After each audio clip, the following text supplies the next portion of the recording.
બનાસકાંઠાના દિયોદરની અંદર આ વખતે કોંગ્રેસ દ્વારા લગભગ 10 જેટલી બેઠકો છે તે જીતવામાં આવી છે અને આ જ બેઠક બાદ કોંગ્રેસનું અહીંયા શાસન આવી શકે છે, પણ ભારતીય જનતા પાર્ટીમાં કોઈ નેતા ન જોડાય અથવા તો પછી ભારતીય જનતા પાર્ટી આ બેઠકો ન તોડે એટલા જ માટે થઈને હવે કોંગ્રેસ દ્વારા જે જીતેલા લોકો છે એ લોકોને અજ્ઞાત સ્થળે મોકલવામાં આવ્યા છે। આખો આ મામલો શું છે તેની વાત આ વિડીયોમાં। નમસ્કાર, હું હંસિની અને તમે જોઈ રહ્યા છો નિર્ભય ન્યૂઝ। બનાસકાંઠા આમ તો રાજકારણનું એપી સેન્ટર ગણાય છે। બનાસકાંઠા કોંગ્રેસનો ગઢ છે। આ વખતે કોંગ્રેસ દ્વારા સ્થાનિક સ્વરાજની ચૂંટણીમાં ખૂબ જ મહેનત કરવામાં આવી હતી। પરિણામો ભલે ભારતીય જનતા પાર્ટીના તરફેણમાં રહ્યા હોય, પણ ઘણી બધી જગ્યાએ કોંગ્રેસ છે એમને પોતાનો ગઢ સાચવ્યો અને જે બેઠકો છે તે કોંગ્રેસને મળી પણ હતી। પણ હવે વાત કરવામાં આવે દિયોદરની।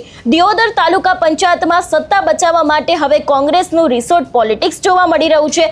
દિયોદર તાલુકા પંચાયતના કોંગ્રેસના 12 સભ્યોને રાજસ્થાન ખસેડવામાં આવ્યા છે। દિયોદર તાલુકા પંચાયતની 22 પૈકી 12 જેટલી બેઠકો છે એના ઉપર કોંગ્રેસ અને 10 બેઠકો ઉપર ભારતીય જનતા પાર્ટીના સભ્યો છે। 12 સભ્યોની જીતથી દિયોદર તાલુકા પંચાયતમાં કોંગ્રેસનું શાસન બની શકે છે અને 23મી મેના રોજ પ્રમુખ અને ઉપપ્રમુખની ચૂંટણીમાં કોંગ્રેસના સભ્યોને હાજર કરવામાં આવશે એવી પણ રણનીતિ બનાવવામાં આવી છે। જિલ્લા પંચાયતના સભ્યોને પણ ખાનગી સ્થળે ખસેડ્યા હોવાની માહિતી મળી રહી છે। 23 મેના રોજ પ્રમુખ ઉપપ્રમુખની ચૂંટણી પૂર્વ કોંગ્રેસના 12 સભ્યોને જે અજ્ઞાત સ્થળે લઈ જવામાં આવ્યા છે એવી પણ વાત અહીંયા સામે આવી રહી છે। એટલે કે ક્યાંક ને ક્યાંક કોંગ્રેસને અત્યારે હાલ ડર છે કે જે જિલ્લા પંચાયતની બેઠકો છે એમાં કોંગ્રેસનું શાસન થઈ શકે છે, પણ એ જ દરેક જગ્યાએ ક્યાંક ભાજપના નેતાઓ હોય છે, એ લોકો નેતાઓને જે સામે જીતેલા ઉમેદવારો હોય છે એ લોકોને તોડતા હોય છે, પોતાના પાર્ટીમાં લઈ લેતા હોય છે। એવી જ કોઈ ઘટના ન બને એટલા જ માટે થઈને જે જીતેલા સભ્યો છે એ લોકોને હવે અજ્ઞાત સ્થળે લઈ જવામાં આવ્યા છે એવી પણ વિગતો સામે આવી રહી છે। આની પહેલા પણ ચૂંટણીની જ્યારે જાહેરાત થઈ હતી ત્યારે પણ કોંગ્રેસ દ્વારા એક નવી રણનીતિની સાથે મેદાને આવ્યું હતું।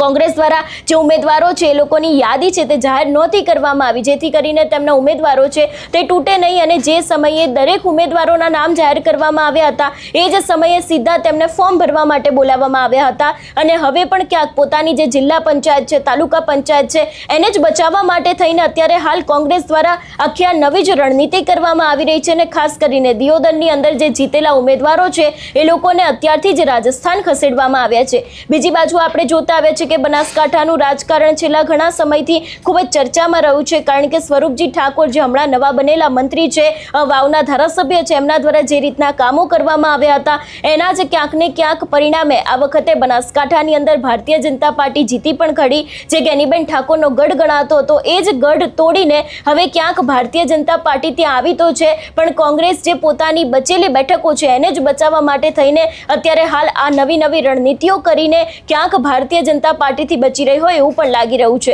જોવાનું રહેશે કે હવે આગામી 23મી તારીખે કોને પ્રમુખ ઉપપ્રમુખ તરીકે નામ જાહેર કરવામાં આવે છે અને ખરેખર ત્યાં કોંગ્રેસનું શાસન બરકરાર રહેશે કે કેમ। આ વિષયને લઈને તમારો શું અભિપ્રાય છે અમને કમેન્ટ કરીને ચોક્કસથી જણાવજો। તેની સાથે અમારી ચેનલ નિર્ભય ન્યૂઝને લાઇક, શેર અને સબસ્ક્રાઇબ કરવાનું ભૂલશો નહીં। નમસ્કાર।